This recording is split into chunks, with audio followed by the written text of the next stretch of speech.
Good morning, everyone. I'm Kevin Allen, joined by my usual broadcast partner, former NHL defenseman Tom Laidlaw, played 11 seasons with the New York Rangers and Los Angeles Kings. This is the Laidlaw and Allen Report. Come to you twice a week to talk all things hockey and whatever else is happening in our life. And Tom, I thought we'd start off with football today. I know you're a fan. I mean, Yep. What an incredible ending to the game between the Buffalo Bills and the Minnesota Vikings. That is as crazy of an ending as I've ever seen. I didn't see the game. Is that where Josh Allen threw the interception in the end zone? Is that the Well, one? yeah, but I mean, beforehand, he fumbled on the one. The Vikings scored. So much happened in the final 2 or 3 minutes there. And, it just always seems to happen to the poor Buffalo Bills fans, So, what a game. I mean, to me, that's what sports are all about. Yeah. When you have that craziness that's it is impossible to predict, what can happen in the final. I mean, because these are all pros. Everybody executes perfectly, right? Yeah, definitely. Well, they're giving it Brable, the head coach of the Giants now, had been the offensive coach up in Buffalo there. And they're saying that he's really gotten Daniel Jones, the quarterback here at the Giants, to settle down and stop turning the ball over. And now it looks like he's kind of a genius guy. He leaves Buffalo, and now Josh Allen's throw the ball. So they're giving him all the credit and blame for the whether that's accurate. People like to talk when things don't go right. All this week, we've had a lot of, for those of you who follow politics like it's sports, there's the blame game going on in that. A lot of Monday morning quarterbacks going on in that as well. So that's what we do. Yes, we do. Yes, we do. Yep. It's just human nature. But I got a couple of topics today I wanted to get your thought on. And I want to talk about and I'm going to put this in quotes. Let me put those little quote bars up. Yeah, I like it. The all-important assist. And I want to talk about the assist in terms of its value. You need those playmakers. We know that, centers are great, but honestly, now don't we value the goal far more than the assist? And like, if we were doing statistics the way in terms of value, shouldn't a goal be worth like 2 and an assist be 1? So that, like if you had 10 goals and 10 assists, you'd have 30 points. Right. Because goals would be, because that's a kind of a European perspective on that. Anyway, I guess it kind of depends on the situation, right? I mean, there's times when the goaltender will get an assist because he touched the puck in his own zone. One guy skates all the way down and scores. But there's other times where some guy make a fantastic play and it's just a tap into an empty net by the guy who gets the goal. So I see your point, but it does really, to me, it really evens it out, right? Because there are those times where the goal scorer doesn't hardly do anything, or he may bounce off his leg and he gets the goal. Other times where he does all the work and scores a goal. So it's interesting topic though, because even the second assist, right? I mean, like, do you even need the second assist? Some people think so. Well, we don't see it in Russia. So unless they've changed, I don't know. I bring it up because obviously Matthew Barzal doesn't have a goal, but he's got 16 assists. So 16 games, 16 assists. Is he having a great year or a bad year? What kind of year is he having? Well, to me, they're counting on Barzal to score goals, I think. So, I mean, it's still he's contributing. So, and the team's doing decent. But, to me, they're looking at him to score goals. So I would say it's not the year he wants to have, but at least he's still showing up and getting things done for his team. Well, let me ask you this. What if he's not a goal scorer? I mean, he hasn't yet had, a real good goal scoring year. And I think this is the year people were saying, well, once Barry Trotz is gone, he's going to score some goals because they'll open up the offense. They'll give him some more freedom. Yeah. Let's look at his numbers here. I'm going to call these up, but I don't. But again, they say that about Barry Trotz, but the word I got, I think we talked about this, is that Lane Lambert was doing all the coaching anyways last year, they thought. But again, I guess when the head coach is Barry Trotz, he's going to dictate the general theme of the coaching. But I ran that by somebody who kind of knows what's going on with the Islanders, and he laughed. He goes, "Do you know Barry Trotz?" And I said, "Yeah, actually, I know him pretty well." He said, "Do you really think that Lane Lambert was coaching that team?" And I said, "Well, assistant coaches have a lot of input." He goes, "Well, I'm not saying he didn't have input, but," he says, "anybody knows Barry Trotz knows that he doesn't allow assistants to coach his team." Yeah, we hear differently on that subject, but yeah. All right, let me look at. Yeah, he was amused by my theory, though. Oh, really? Huh. Yeah, he was. Yeah. Okay. So for last four seasons, we had 15, 17, 19, 18 goals. Yeah, And well, then actually in his first full season, he had 22. That's his only 20 goal season. wow. I'm surprised by that. I thought those numbers would be up like closer to 30. So, wow, that's surprising. Yeah, he's never really been a big time goal scorer. Well, what an So, exciting player! Those really surprised me because, man, when I watch him play, it feels like he's got control of the puck a lot. He's always making things well, happen. yeah, because I bring that up because I had a long discussion with another guy who's in charge of a team who said to me, "I just can't figure out why Barzal's not a goal scorer." So Yeah, interesting. and he Wow. said, if he was on my team, I would just be disappointed just because, Yeah. and he goes, I'm not saying he's having a horrible season. He got 60 assists. He's doing something right, but Yeah. No, I'm with you though. Yeah, I'd be counting on Barzal to score goals. So, like, even not just this season, but previous seasons, I'd be like, man, there's more to it than that. So, yeah. Well, that's interesting too because I'm bringing up some of your favorite people here. Let's start out with Matt Duchene. who I sat right behind at the game. I was sitting right down by the bench, and so I was going to give him a tap on the glass and give him a little lecture, but it wasn't. Give him a little lecture. Well, that's what I was going to ask you about. What you think about the kind of year he's having this year? He scored 43 goals last year, Yeah.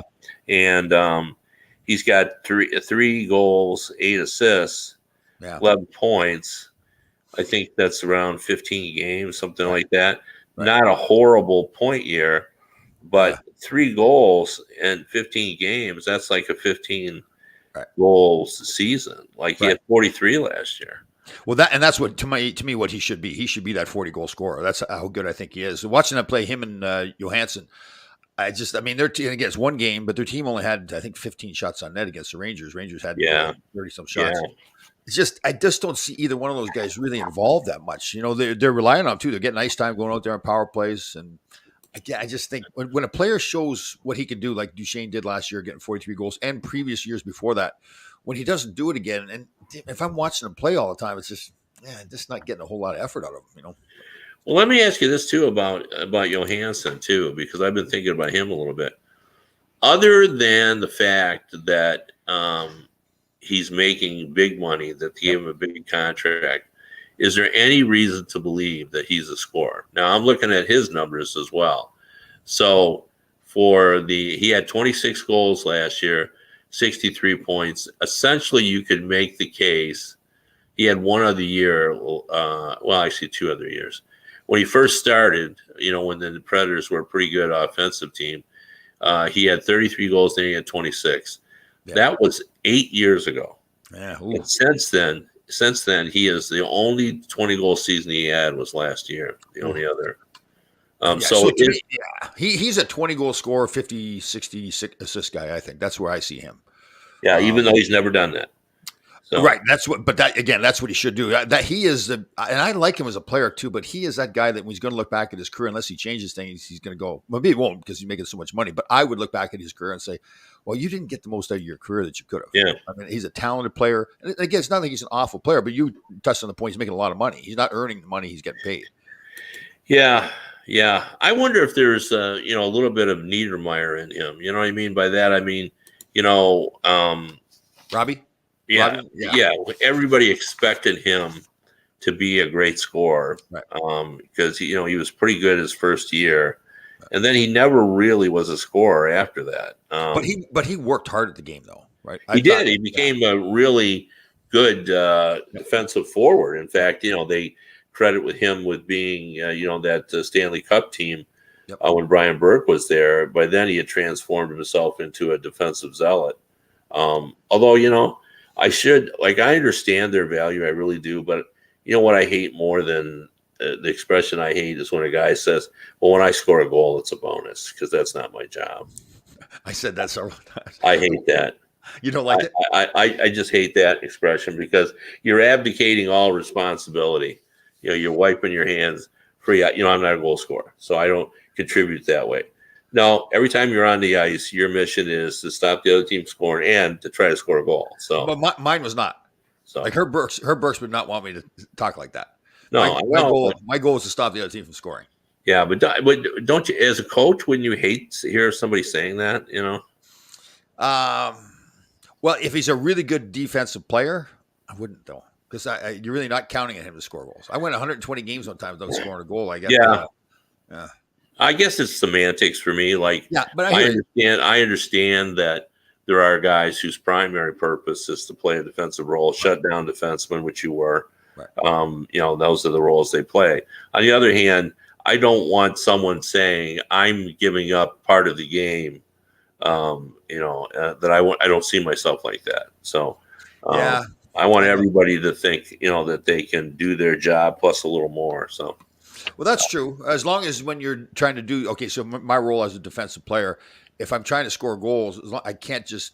And I know you know this, but got to make sure you're not giving up your responsibilities defensively in efforts to try to score a goal. Right? That's I know yeah. you know that. Well, I wouldn't want you to do that. I'd be mad at you if I saw you do that. So, Yes, definitely. Yeah, I you, remember the one time I was I got in a little cocky, probably like my third or fourth year in the league, and we are killing a penalty, and I'll never forget we were in Washington, and all I had to do was shoot the puck down on the other end of the ice. But the guy was coming towards me. I thought I'd do a little toe drag. Just to be a little fancy, did the toe drag. Worked fine too. Went around the guy, and the guys are all hooting and hollering. I thought it was pretty funny. Got to the bench. Herbie's like, "If you ever do that again, you're never getting on the ice again." He didn't, yeah, and he was right. It was pointless. I didn't need to do it. But yeah. No, I get that. yeah, Yeah, I saw during baseball season this year, there was a great story by the great Cecil Fielder, who was a home run hitter, hit 50 home runs one year for the Detroit Tigers. And there was a runner on first. It was late inning. Nobody was expecting a sacrifice bunt. So he executed, laid one down perfectly. He came back. The guys on his teammates all, you know, slapped on the back, said, "Way to go." He put the guy in scoring position. And after the game, he looked up, and Sparky Anderson was the manager, and he didn't look very happy. And after the game, he called him to his office, and he said, "You ever do that again, I'll bench you for 5 games." He said, "You're not on this team to sacrifice bunt." He said, "You're our home run hitter. yeah, You go up to the plate and you try to hit yeah, home runs yeah, because that's your job." yeah. You know, and he said, Cecil said he was totally angry over that. Yeah. You said you abdicated your responsibility. You know, Yeah. it's not And your job. I can see it from a coach's standpoint because he's looking at the lineup and people fit into certain slots in the team, right? Certain Right. jobs they do. And yeah, in that case, Yeah. I want you hitting home runs. Yeah. Yeah. Well, you wouldn't see that now because the sacrifice bunt is Yeah. we don't do those anymore. Nah, no, they're all home run hitters, aren't they now? Yeah, we don't do that anymore. Did you see it? Thanks, Susan. Yes. I did not see it. I saw pictures of it. Apparently, it was very emotional, right? Daryl Sittler was crying and Boris. Oh, yeah, it's unbelievable. Yeah. I mean, yeah, I don't know. Yeah, I saw people on Twitter saying anybody watched it, you know, was tearing up. I think that was true. Right. And that's just such a sad thing that, you know, essentially this is a disease Yeah. that robs you of your ability to, you know, to do everything, including breathe at the end. And you have one of the toughest players ever to play the game. And I really mean that because he took so much abuse Yeah. Very true. in order to play. And he paved the way for all these others, for the Lidstroms, the Forsbergs, Yep. you know, all those, you know, players to come along. And that's and everybody that, I mean, the Salming story is one of the saddest things that I can. Yeah. Yeah. He was a warrior. Just no Yeah. question about it. It didn't matter where he's from, Sweden or whatever it was. He was going to take on anybody. I remember watching games with Philadelphia to try to run him out of the rink. And the rest of the Toronto Right. guys, they really didn't have a tough team in Toronto, but he never quit. Like, not only did he not quit, he just went back at them as well. It was something. So to see him go through that, you're right. You know, and I got to play with some great Swedish players, Anders Hedberg, Ulf Nielsen, Jan Eriksson, Thomas Sandstrom, Peter Sundstrom, and the same thing. They may be not as much warriors as Boris Salming was, but just great team players and really competed hard. Yeah, good players. Yeah. Yeah, no, that was a very sad event. And to watch that, you know, I'm glad he was able to come over here and do that. So, and So I there's think they're honoring him. So they are honored the whole team, or I guess a certain year, right? Now they're honoring him again tonight. Is that the case? yeah, I'm not really sure how it all worked, to be honest with you, but because I only saw the replay myself. But you know, but there was just a ridiculous story about how in the U.S. we're a little bit farther along in terms of development of drugs for ALS, and his daughter came over to get some drugs. And when she brought him back in, the Swedish um, Oh, customs wouldn't let him in. And oh, really? the weird thing about the story is they could have been mailed there. Oh. If you mailed them, then they're fine. But if you try to bring them across, so I'm sure they'll work that out. And I'm sure there'd be more than one person who would be willing to Yeah. take Oh, care of all that. So hopefully the Toronto Maple Leafs are working that out today. I didn't see this story. Person, Chicago prep hockey team that got in the accident. I didn't see that. Did you? Didn't even hear that. Oh, wow. Huh. Yeah, let us know, Ron. That was Ron Jameson. Thank you very much for letting us know. If you have the details of that, let me know. Yeah, if they did get in an accident, you're right. Prayers to them. Yeah, no, that's just teams that travel together. You don't always worry about that. So Yeah. always It's funny. So I was in Nashville, and they had the Fathers weekend. So the fathers were traveling around with the New York Rangers. So we were all in. The Rangers bought everybody boots. We were in a boot shop there in Nashville, and they had the dads come in. So it's a small place, we're packed there. So, this is bad news. Well, it's bad news anyway. So I guess they were hit by a drunk driver. That's wow. God. Wow. That's that's awful. Yeah. Who's getting fired first? Is Brad Larson going to make it there in Columbus? I don't know. I'm looking at. I wanted to talk about this. I listed all the bottom teams, and with only two exceptions, the bad teams are who we thought they were going to be. It's Anaheim, Columbus. Well, actually, that's not. St. Louis is way down there. Vancouver's down there. Yeah, St. Louis and Vancouver, we thought were going to be pretty good. Yeah. I thought Ottawa was going to be good, but a lot of people said no, it was way too early for them. Oh, really? Wow. I thought Nashville was going to be bad, and they are bad. But Ottawa, the only sign of hope for them, if you look down at the bottom, the goal differential on all the teams is minus. Like Anaheim's minus 26. Yeah. Columbus is minus 23, St. Louis minus 17, Vancouver minus 13, Nashville minus 11, Ottawa even.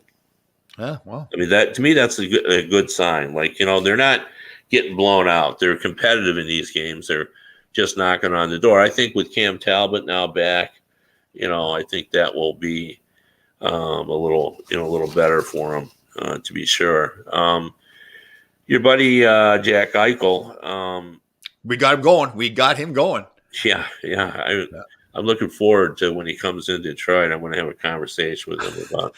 Say, what was the turning point? Like, what did Tom actually say that inspired you to be the player you are today? So, but one of our viewers that came from me to follow wanted to know, like, what was the bad year that caused you to turn on him? And I said, well, I don't think it was any year. He said, well, he scored all those goals for Buffalo when he was healthy. And I said, yeah, but even then, you didn't like how he played, right? Even though he was scoring 27 goals and, was, playing hard and all that stuff. Yeah, I guess it's a compliment to him, too, that I think he just has so much potential to be a great player. And maybe he has turned the corner. Obviously, we're joking around that he's listened to us. I doubt they did. But he's one of those guys I looked at that just was, just wasn't really getting it. But Well, like I said the other day, I said I don't know if it was on this podcast or another one I did, that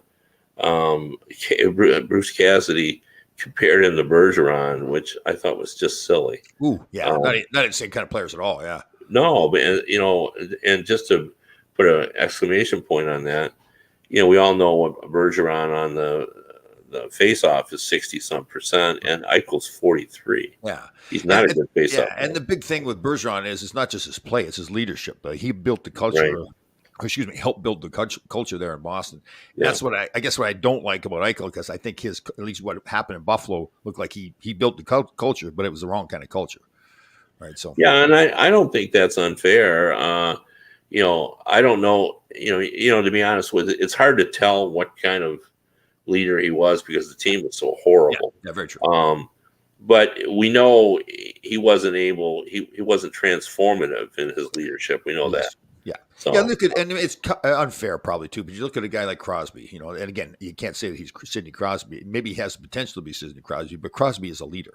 right? He commands his team to win. Like he plays a certain way, and everybody else follows him. He always makes himself trying to make himself better. He's famous for watching the iPad on the bench and trying to improve things. Yeah, What do you think Dave Haxtell still deserves to be fired, or they're a good start? Has that changed? Once here? again, the power of the show. Once again, he obviously was watching, realized he needed to get out of the backseat of the cab and learn how to coach on the bench, and he's done that. Again, I'm going to ask this because I don't even know the answer to this. What is it about? He told me, I think at one point, I think it went back to the Flyers. But what is it you don't like about Haxtell's style? I can't remember. He doesn't win. He hadn't won. I mean, I just never saw that he built a culture there in Philadelphia. Maybe he wasn't given time to do that. And again, it's unfair. It's an expansion team, and now they're winning. So, I heard their play-by-play announcer or color commentator, I can't remember who was on the radio the other day, commenting on the work ethic that the team's got going on. And a lot of that has to go to the coach. I mean, the players have to do the work, but he has to set the tempo. So, maybe he just wasn't given an opportunity there. I just, I didn't see it. And, obviously some pretty intelligent people. Ron Francis has been around the game a long time, and obviously he saw something in him to hire him. So he's.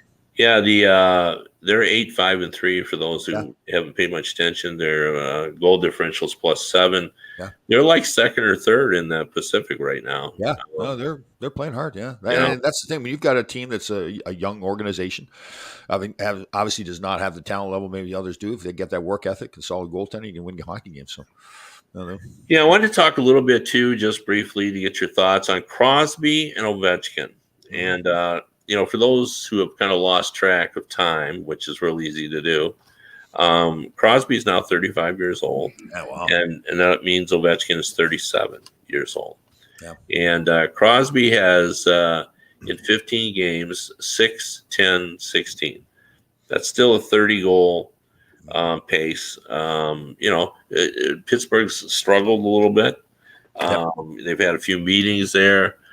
Trying to get it turned around. They look like they got it turned around a little bit now. Still not great, but I think they've got points in 3 consecutive games. Washington, I'm a little concerned about. Again, Ovechkin has 8 goals in 17 games, so that's 30-some goal pace. But Ovechkin is a 50-goal guy. Yeah, definitely. It's been that. So that's a little off for him. Yep. And he's -14. Crosby's somewhere around 0. I think he's either -1 or +1. Right. But a lot of injuries in Washington, right? They have a lot of guys out. Well, the big one was Backstrom. Right. That's changed everything for them. Larson missed a few games. I think he's just come back or he's coming back, the defenseman there. Yeah. Yeah, definitely. So I know you got topics, but Susan, obviously, she's brought this up, but she's got a little burr in her saddle. She's a little bit upset about this penalty. I did not see that penalty last night. I was going back and forth watching football and everything. So I guess Mika Zibanejad got a goaltender interference call, but the goalie, in Susan's mind, started the interaction. So, the goaltender interference thing outside the crease, I'm not quite sure, to be honest with you, what they call it. You're not allowed to really hit the goaltender, are you? No, I mean, that's just NHL tradition. Everybody knows you just leave the goalie alone. Oh, but there's no rule. That's funny because there is no rule against that, correct? Right. Yeah. There's no rule that says you can't hit the goalie, but everybody knows you can. Yeah. It'll start a brawl. Yeah. Yeah. Yeah. And it's just, you just let them play the puck and, you're better off anyway. I've seen guys actually just back off and say, all right, try to put the puck by me. Yeah, definitely. Yeah, because most goalies can't handle the puck that well. So yeah. No, that's right. So but everyone sort of gets that. But it seems silly because they're out. They take advantage of that. Yeah, totally. Yeah, for sure. Several years ago, I guess now, because Lucic, that was in Boston at the time, ran over Miller, the goaltender in Buffalo, and then just smoked him too. And guys were too happy. What are they going to do to main man Lucic? So he's a big man. Yeah. Well, there's so many rules that I just. One I hate too is when you level a guy with a clean check. I know. That's just silly. And it's got. I had a discussion with somebody, a former player, about this too. Yeah, in the past, I remember talking to the fans when I was gone to Nashville. In the past, if somebody put a good hit on your teammate, you didn't let it go, but you didn't retaliate right away. You would go to the guy and say, "Listen, you're going to pay for that. We're going to get you later on when the time is right, and you'll pay for it." It was actually more. I thought it was better because now the guy's looking over his shoulder the whole game long. He knows people are coming to get him, and it's the whole team yapping at him the whole time. This thing that you got to do it right away. Usually, the guy that the player that comes to his teammate's defense, the guy that got hit, usually takes an extra penalty too. So it actually hurts the team. I can see you're trying to stick up for your teammate, but I just think do it smarter. Yeah. Yeah. I mean, the way I view it, like, it's different. Like, if someone runs at a star player, I get that, you can't let that go, even if it's clean hit. Right. That's the franchise. He's your number one guy. And also, I think a young player, who doesn't know any better, just to, deck him just because you can. Yeah. Like, I don't like that. I never liked it, even when people would say, well, you got to keep your head up, kid. I mean, how stupid is that? You mean it was a clean hit, though? Clean hit. I think sometimes you got to kind of react to that. You look after your players, so those young players know, the guys are looking after them. I do. I agree with you, but I think it's the guys on the bench, it's the guys on the ice talking to the other player. Listen, don't do that to our guy. You hit our guy. That's not the way that's going to happen. I'm okay with that, but I'm also okay if a guy wants to say, start something up because, last year, I just saw it just recently. Lucas Raymond laid a check on Matthew Barzal, and it was clean hit. Just hit him right in the chest. Barzal wasn't looking, and then everybody came after Lucas Raymond. So then, basically, the Red Wings said, "Oh no, you can't do that to Lucas Raymond. He's one of our young guys, and he's only a second guy. So he got a little testy. Yep. Nothing really happened out of it, but it could have, boiled over. But I sort of understood that a little bit. But a lot of that stuff, just as a guy who just loves sports, just seems juvenile to me. And there's a lot of juvenile stuff. Yeah, you know what I mean. Yeah. And my colleague Bob Duff, I think he's always put it best. Like he played some junior B, and he was a goalie and everything. He says, yeah, that's always been my observation, that guys do things reacting on emotion that 15 seconds later they totally regret. Yeah, totally. And that's the key to a good player. That's why like things like with Eichel, with who's a defenseman that's in Philly now that was with the Rangers, D'Angelo. like D'Angelo's a good example of that. He's a fantastic player. One of the best offensive defensemen in the National Hockey League, but he's a selfish hockey player. If something happens to him, he has to retaliate. When I watch him anyways, he has to retaliate right away. Instead of, like you said, calm down, get the guy later on. It's actually, I think it's better that, you've got a lot of time in between. You can calm yourself down. And again, now you threaten the guy constantly. Listen, I'm coming to get you. I'm coming to get you. That's what the real tough players did. You talk about hitting the star players. I remember Martin McSorley. I think we were in Edmonton one game, and somebody hit Gretzky when he was with the Kings now. And Marty went to the bench to say, okay, I'm after Messier. You want to hit Gretzky? I'm coming after Messier tonight. Like that's what he'd say to the bench. Well, and I mean, it was a little bit different game back then now, but and you're totally right. That part of the game is gone. Although the game in Nashville with the Rangers, Lindgren got in a fight and got beat in the fight, and right away Gallant put Reeves on the ice. I couldn't find anybody to fight right away. A couple of shifts later, he finally got in a fight, but it was clear that he knew he had to go do his job. His teammate had got beaten up. That's bad for his teammate. It's bad for his team on the road. They were out playing Nashville by wide margin as far as shots on goal, and he went out and got in a fight and turned around and beat the guy. And I mean, they ultimately did not come back and win, but I thought that he really did his job. He did what he was supposed to do. Yeah, and it's interesting, and I brought this up the last time, but subsequent to that, I've still been reading a lot about it's so hard to be a coach now. Yeah. Because social media, just people second guess the Monday morning quarterbacking, on coaching decisions, style. Right. When the team's winning, he's a great coach. When they're losing, he's a bad coach. Yeah. No, it is that simple. No doubt about it. But like right now, even though they won last night, right? So. Yep. They went you'd swear that there's no way Gerard Gallant's going to last. Yeah. He doesn't know what he's doing. Yeah, that was last year in the playoffs too against Pittsburgh. The team was playing the same way he had them playing all season long. They weren't getting the best goaltending they were getting all season long. Yeah, the team didn't win. Everybody's like, he doesn't know what he's doing. He's got no passion or whatever it was, or no structure. That's what it was. That was the word. No structure. Oh yeah.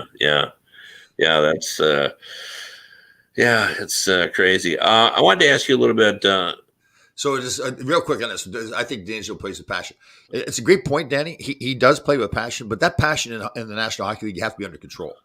Like even the guys like the Reeves, who's a guy that's supposed to go out there and play and beat people up and everything, he's got to do it under control. He can't take bad penalties. And that's the problem with D'Angelo. You're right; he's all heart, but it's kind of the same way he lives his life apparently off the ice as well. So, Yeah. Um, I saw this is Hall of Fame weekend, and I saw a stat that I just about fell over with. Somebody asked the question: how many Swedish players, Swedish NHL players, are in the Hockey Hall of Fame? Wow, and we got to remember, right? Like it is the Hockey Hall of Fame. It's not just the NHL Hall of Fame, right? So, Right. right. Oh, that's interesting. Do you have the number? I do now. I was wrong in my guess. I'll So, tell you after you guess. I'll say what I guessed. I'm going to say 25. Yeah, I said 8, and I was wrong. Oh. Another person, because I heard it on the radio, guessed 30, and he was wrong. Oh. It was 3. Oh, really? Yeah, it was Lidstrom, Salming, and Forsberg. Wow. And so they doubled that total. Wow, that's right. 2 Swedes. Yeah, with the Sedins and with Daniel Alfredsson. Right. So that to me that was shocking. Yeah, really. And I've subsequent to that seen an interview with Lidstrom, and he was making a case for a couple of others, but like Håkan Lube. Yeah. But Håkan Lube only played like 6 years. Yeah, I know. Yeah, what I mean. Yeah, I think he scored 50 goals one year, didn't he? Yeah, I played against him. He was a good player. I wouldn't say he's a Hall of Fame player, though. I mean, he was a good player, but No. I don't think he had a Hall of Fame career. Yeah. Kent Nielsen was a guy that I thought was a real good player. Again, I don't know if he did as Well, much. Kent Nielsen came up as well. Yeah. Oh, yeah. Yeah, as a guy that maybe let's talk a little bit about Kent Nielsen. I liked him too. Yeah, he was a talented hockey player. Man, he was good. Yeah. I played against him. He was one of those guys that you really had to pay attention out there. He was a good hockey player. I think Kent Nielsen was a guy that didn't play enough years. Yes, you're probably right. You're probably right. But it's based on skill, like playing against him, like he had that kind of skill that he could be a Hall of Famer. Okay, so yeah. Well, he had 264 goals. He had 686 points in 553 games.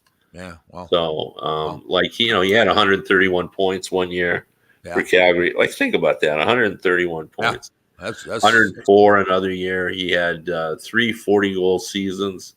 Right. He had 1, 2, 3, 4, 5, 6, 7. No, he had 4 40-goal seasons. He had 7 30 or more goal seasons. Yeah, but not enough games, though, right? I mean, he's got to get up around that 1,000 games. But he's played 553 in the NHL. The other thing is, you forget about this, but he played 158 in the WHA too. So, wow, okay. Yeah. See, and again, that's hockey. It doesn't matter. It's not the NHL. Does Lundqvist get in? Yes, easily. Really? Okay. Easily. Yeah. Right? Yeah. There's that old not win the Stanley Cup thing, right? Yeah, but he's won the Olympics. He's won. Good point. World championships. Plus, he's been, people knew he was one of the best goalies in the league. Yeah. It was, constantly kind of talked about. Yeah. So, for sure. But, just the fact there was only 3 before. The 3 that were in were all pretty darn good, though. Salming, Lidstrom, and Forsberg. Yeah, that's reason. How about Hedberg and Nielsen? Will they get in at some point? Yes, it's been a while now. I think so. Yeah. Yeah. I guess if you add in, you got to really look at their WHA games a lot too, right? Didn't they kind of dominate that league when they did? They did. Let's see here. Susan says that Hedman will get in. Yeah, he'll get if he. He's winning the Stanley Cups. He plays when he plays. Yeah. Oh, Victor Hedman for sure is getting in. Yeah. Yeah. Huh. Another one that's is going to be an interesting one is Henrik Zetterberg. Yes. So, great leader. Won Stanley Cup. Edgy player. Yeah. I think he won the Conn Smythe too, didn't he? Probably, yeah. I know we had this discussion a while ago, but Alfredsson for me, I don't view him as a Hall of Famer. Yeah. No, you're not alone on that. No. There's been some people that have said that he was a very good player. He was not a great player. Yeah, exactly. I know he was the captain there in Ottawa and everything. I just never viewed him as great leader either. But again, I don't know the player just from what I watched them. Yeah, I got an interesting one too. I end up having this discussion. I don't know if everyone remembers, but Paul Woods, he's a radio analyst now, but Paul played in the NHL for the Red Wings. He was a very fast player. And, he brought up, it's an argument that many fans make as well, but that Chris Osgood's Hall of Fame candidacy was lost by one game. And that is the Game 7 against Pittsburgh. Wow. Had the Red Wings won that Stanley Cup final game 7, he would have won the Conn Smythe. There's no question about it. Right. He was Detroit's best player. Right. That would have given him 3 Stanley Cups as a goalie, right. And plus the Conn Smythe. And I think he would, and I agree with Paul, I think he would be in the Hall of Fame now if they had won that Game 7. Here's the thing, though. If you base it just on his playoff performance, I would agree with you. I just thought his regular seasons were very average. He was, and this, I guess, a good thing, right? He won 400 some games. I don't know how average you can be on that. Yeah, but if he's that good, then why did they trade him off? Didn't he go to the Islanders? And I just never thought he was. He was around a long time for the Red Wings before they traded him. I don't know. I mean, I see the argument for that. Like, people think that, the argument is, and I never have liked this too. Like, he was with a good team. Can we really penalize guys for being on a good team? No, you can't do that. I mean, there were some great Montreal players that probably benefited by that too. Martin Brodeur was one of the all-time best, and he played on a very good defensive team. But you can't say that he didn't. Yeah. But I think what is Osgood ranking in the wins now? People say, well, 400 wins, but he was on a good team. But well, then why didn't everyone else win 400 games? Yeah, I mean, Grant Fuhr, same thing, right? I mean, he had some nights where he won 9-8, and you say, well, bad goaltending, but but with the eye test, you and I both know that you're not going to compare Osgood to Fuhr. No question. We wouldn't do that with the eye test. But how about Billy Smith? Is Billy Smith in the Hall of Fame? Yes. Yeah. See, to me, that's the kind of player I looked at. Not that Billy Smith was bad during the regular season, but he was much better during the playoffs. Right? That's how I viewed him. And I think the same with Osgood. So I guess you're right. It's not that he was bad during the regular season. I just thought he was outstanding in the playoffs. Yeah. I want to figure out where he is in the number of wins that you had. This Ron Jameson is a very intelligent man in Buffalo. Yeah. Laidlaw for the Hall. I actually am in 2 Hall of Fames. I'm not as many as Kevin Allen is. I'm in the Brampton Sports Hall of Fame and the I think it's the Northern Michigan Sports Hall of Fame too. Yeah. So, not the NHL. Billy Smith was also in the 100 greatest. Right. Oh, hold on. We should be careful. I keep forgetting this all the time. You're in the Hall of Fame as well. I'm sorry? You're in the Hall of Fame, correct?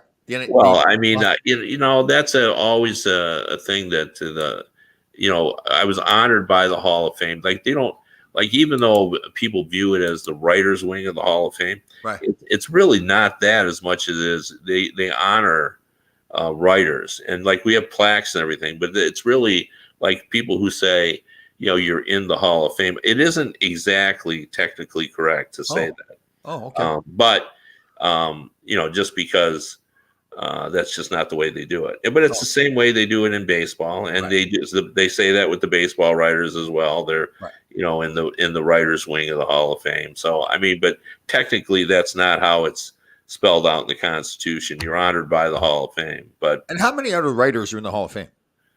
Well, there's usually one a year. So how long it's been going, 30, 40 years. That's a heck of an honor. Seriously. Yeah, no, it's fun to have a plaque there. People go and they can see my plaque, and I'm on the bottom row too, which is kind of neat.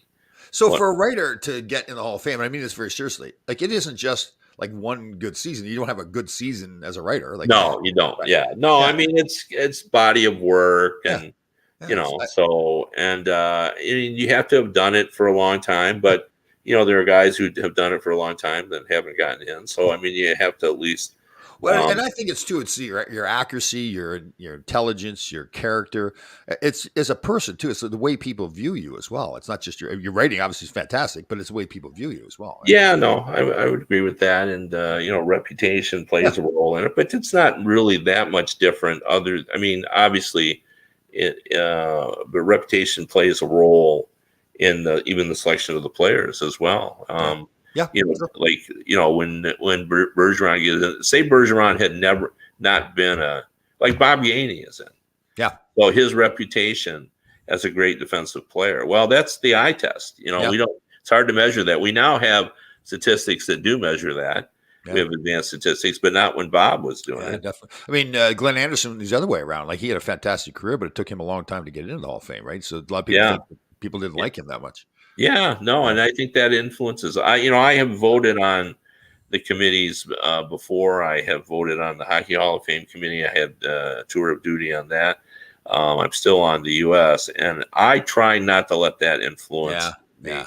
Um, Here's a good question. I don't know if we've ever answered that question. Who inspired you as a writer? That's great to think. Actually, believe it or not, it was a guy who covered some hockey, but the writer that I read growing up was Joe Falls in Detroit. Oh, And he was a baseball. I mean, he wrote a lot of hockey too, but he almost up and moved to Montreal to cover the Canadians in oh, his really? career. Yeah, Oh, it's actually one of the story I read in a book, and apparently he had some contract difficulties in Detroit and felt oh, like he deserved more money. And Montreal said, we'd love you to have you come in and cover the Canadians, and he almost decided to go. So, right.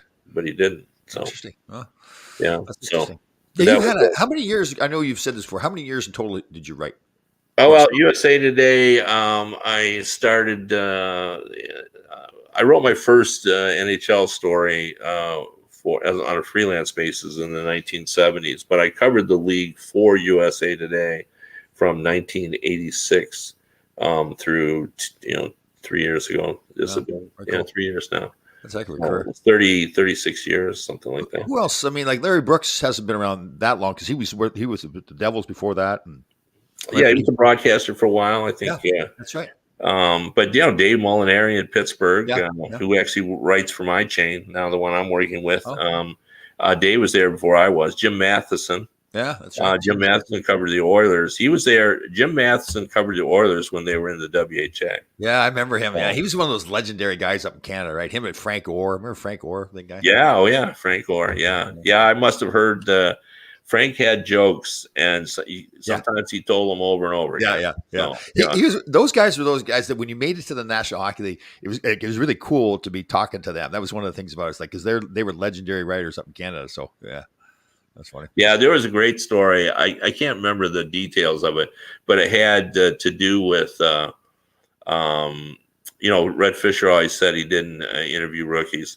Anyway, there was a falling out between Mark Recchi and Red Fisher. Oh, And apparently, Mark Recchi, once he found out Red was mad at him, just went out of his way to apologize. Like, that's how revered Red was. Yeah, I mean, Red was in a class by himself. Yeah. I have nothing but respect for the great. I always tell the story. I had covered the league, for USA Today for 15 years before Red talked to me. oh, is that right? Yeah. He was not one to. Oh, You had to earn your spurs with Red. Yeah. right. Wow, that's interesting. Yeah. Frank Brown was great too. I thought Frank Brown was similar to you, like a real character guy. Oh, Good writer. Frank and I. Well, Frank goes back to the 70s. Like, he Is that covered.